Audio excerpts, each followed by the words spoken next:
Donald, détective privé.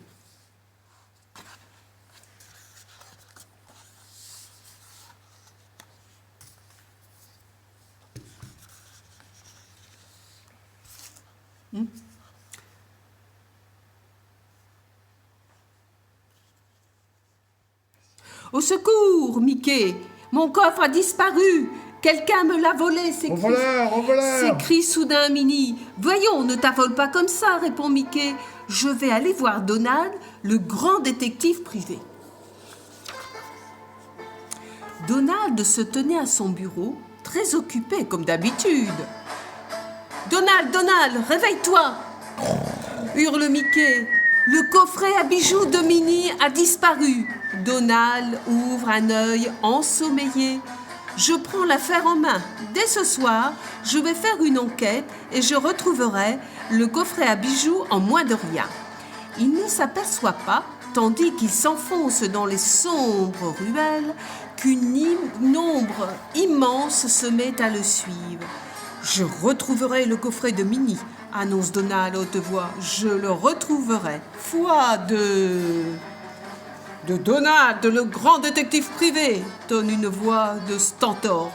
Saisi, Donald lâche tous ses instruments. Ch'tac! Boum, badaboum! Il se retourne et voit Patibulaire. Pas très fameux ton déguisement, dit Pat. Tu devrais en trouver un autre. C'est ce que je vais faire, répond Donald. Cette fois, personne ne me reconnaîtra. Le lendemain, Donald passe une blouse démodée par-dessus sa chemise de marin.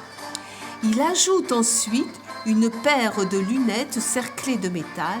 Comme ça, se dit-il, en ajustant sur sa tête une perruque blanche, tout le monde me prendra pour grand-maman Donald. Et maintenant, il s'agit de retrouver le coffre à bijoux.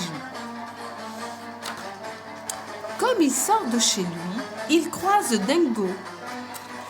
« Hello, Donald !»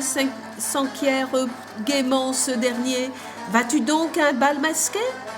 Pauvre Donald, très vexé d'avoir été reconnu, il décide de changer encore de déguisement. « Cette fois, je les ferai tous marcher, dit-il. Je vais enfiler une vieille veste de smoking et, avec quelques poils de favoris, personne ne me distinguera de mon propre oncle Picsou. » Juste à ce moment, Mickey et Winnie arrivent en courant à la tête d'un joyeux cortège. « Oh, Donald !» s'écrie-t-il encore en chœur. « Nous n'avons plus besoin de ton concours. Nous avons retrouvé le coffret à bijoux de Winnie. » Le neveu de Winnie, Morty, l'avait emprunté afin d'y conserver ses asticots pour la pêche. « Je suis bien content que vous ayez retrouvé le coffret, soupire Donald. Mais comment avez-vous pu tous percer à jour mes déguisements ? » Le travestissement en oncle Picsou était presque parfait, répondent Winnie et Mickey. Mais tu as oublié 2 choses que porte toujours oncle Picsou. Oncle Donald, tu es bien maladroit. Tes déguisements ne nous ont pas trompés. La prochaine fois, fais attention. Tu m'as presque fait marcher, pouffa Dingo. Puis, j'ai vu que tu portais quelque chose qui ne ressemblait pas à ce que porte grand-maman Donald. Savez-vous ce qui clochait dans les déguisements de Donald ? Si vous n'avez pas deviné, tournez la page pour le trouver. Voilà les véritables grand-maman de Donald et oncle Picsou dans leurs vêtements authentiques.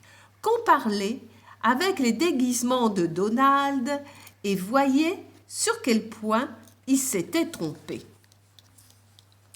Regardez bien, Donald, grand-maman Donald. Avez-vous trouvé ? Regardez les pieds de Donald et de grand-maman. Voilà. Donald avait oublié les chaussettes à boutons de grand-maman et les guêtres de oncle Picsou. Voilà, l'histoire est terminée. Au revoir. Bye Bye bye.